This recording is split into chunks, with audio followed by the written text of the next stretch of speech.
बढ़ते आगे, लखनऊ में बीते दिनों एक निजी होटल में 9 कर्मचारियों में कोरोना की पुष्टि हुई। खास बात यह रही कि जिस होटल में कोविड के केसेस मिले उसी होटल में महिमा चौधरी रुकी हुई थी। हालांकि उनमें कोविड की पुष्टि नहीं हुई है, लेकिन स्वास्थ्य विभाग अब पूरी तरह अलर्ट हो गया है। राजधानी सहित प्रदेश में कोविड के मामले दोबारा सक्रिय हो रहे हैं। इसके लिए बस स्टेशन, एयरपोर्ट्स और रेलवे स्टेशनों पर आने वाले यात्रियों की जांच पूरी निगरानी के साथ हो रही है। वहीं स्वास्थ्य विभाग के अनुसार देश के अन्य राज्यों से आने वाले यात्रियों की वजह से संक्रमण फैलने का डर है। ऐसे में महाराष्ट्र, राजस्थान, दिल्ली सहित अन्य प्रदेशों से आने वालों की कोविड जांच की जा रही है।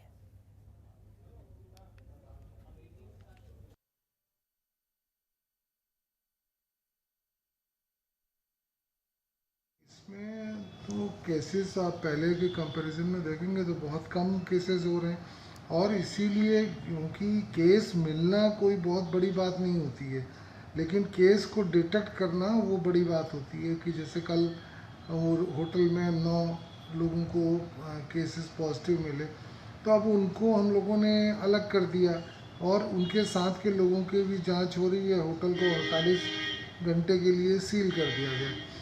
इसी प्रकार से जो बाहर से, ख़ासतौर से केरल और इन सब जगहों से आए हुए लोग हैं, तो वो लोग महाराष्ट्र से, तो उनकी भी जांच हो रही है। तो जितने भी लोग पॉजिटिव मिलते हैं, ये उत्तर प्रदेश का यही एक बड़ा वो है, जीत इसी से हुई है कि हम लोगों ने मैक्सिमम ज़्यादा टेस्ट किए हैं, और जो भी केसेस हमको मिलते हैं उनको हम ढूंढते हैं और फिर उनको सेपरेट करते हैं ताकि वो और लोगों को संक्रमित न कर सकें।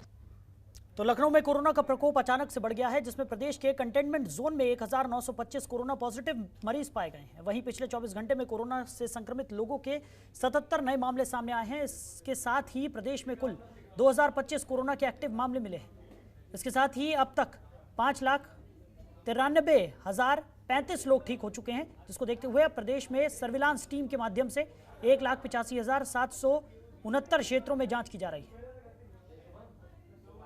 स्वास्थ्य विभाग की तरफ से जो कल की रिपोर्ट पेश की गई थी, उसमें एक निजी होटल में 9 कर्मचारियों में कोरोना पॉजिटिव मिला था। इसके बाद जो कल की रिपोर्ट थी उसमें 24 राजधानी में संक्रमित मिले थे।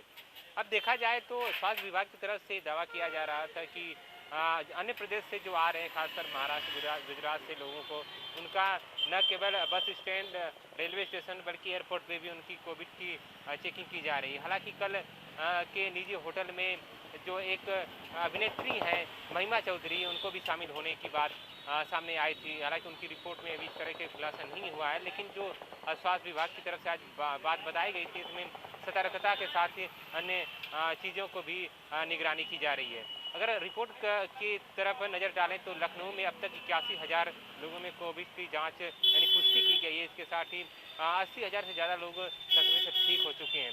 हालांकि अभी भी लोगों के लिए सतर्कता बरकरार रखनी चाहिए, क्योंकि जो पिछले साल इसी मार्च महीने से कोविड के मामले बढ़े थे। अगर स्वास्थ्य विभाग की तरफ से न आम जन मानस अगर इस पर सतर्कता नहीं बढ़ेंगी तो आने वाले समय में स्थिति और भी गंभीर हो सकती है। लखनऊ, सतीश संगम, जनतंत्र।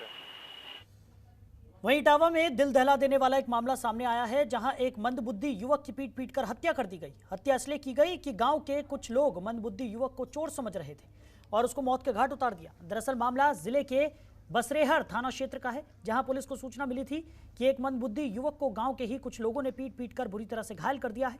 जिसकी सूचना के आधार पर पहुंची पुलिस ने जब मौका पर पहुंचकर देखा तो एक युवक लहूलुहान था, जिसको आनन फानन में उपचार के लिए CHC में भर्ती कराया गया, जहां पर उसके इलाज के दौरान मौत हो गई।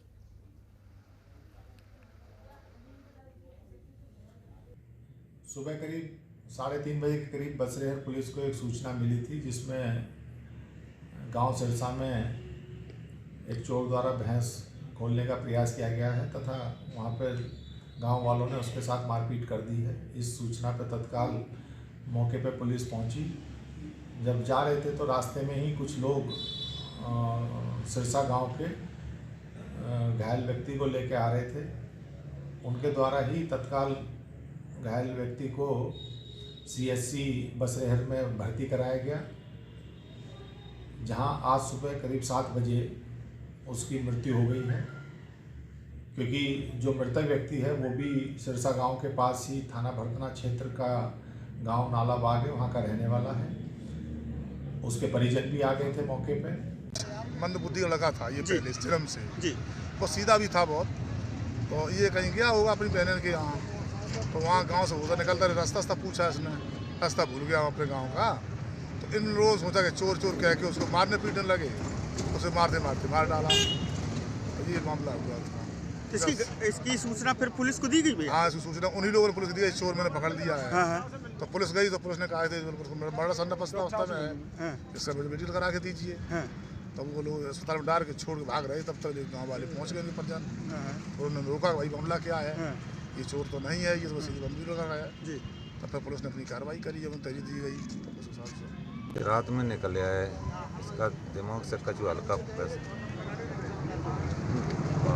कभी कभी ऐसे निकल लेता था, दिन में रात को घंटा 2 घंटा करने कर घर आ जाता था।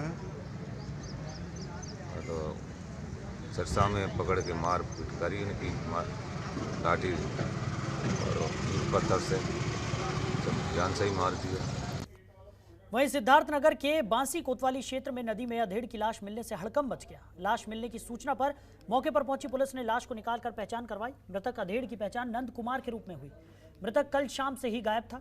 वहीं आज लाश मिलने की खबर से मृतक के घर में कोहराम मच गया। मृतक के घर वाले गांव के ही कुछ लोगों पर हत्या का आरोप लगा रहे हैं। हालांकि लाश को कब्जे में लेकर पोस्टमार्टम के लिए भेजा जा रहा है। दिनांक 3 मार्च को ये साजी बलनुआ गांव है कोतवाली बांसी का, तो राप्ती नदी के किनारे नंद कुमार निशाल हैं। इनकी उम्र करीब 52 वर्ष है। इनका शव मिला है और सूचना प्राप्त होते ही तत्काल पुलिस मौके पर पहुंची, शव को कब्जे में लिया गया है और पंचायतनामा की कार्यवाही की जा रही है।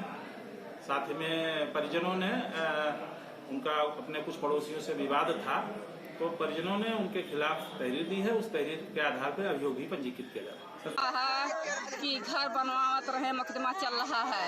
आज एक बहुत दिन से हम अपने फरीक के श्री नारायण के कहें कि आधा जजा तुम ले लो, हमारे नाम से हो गया है, आधा जजा तुम ले लो, मुकदमा उठा लो। सिपाही के पास गया, सिपाही कहें कि नहीं मुकदमा उठाएगा, मुकदमा नहीं उठेगा, मुकदमा उलझ रहे हैं, उसका आधा मिलेगा। पटवारी कह रहा है, आधा पटवारी कह दिया कि आधा उसका है, आधा तुम्हारा। तो फिलहाल इस बुलेटिन में मेरे साथ इतना ही। देश दुनिया की तमाम खबरों के लिए आप जुड़े रहिए जनतंत्र टीवी के साथ। नमस्कार।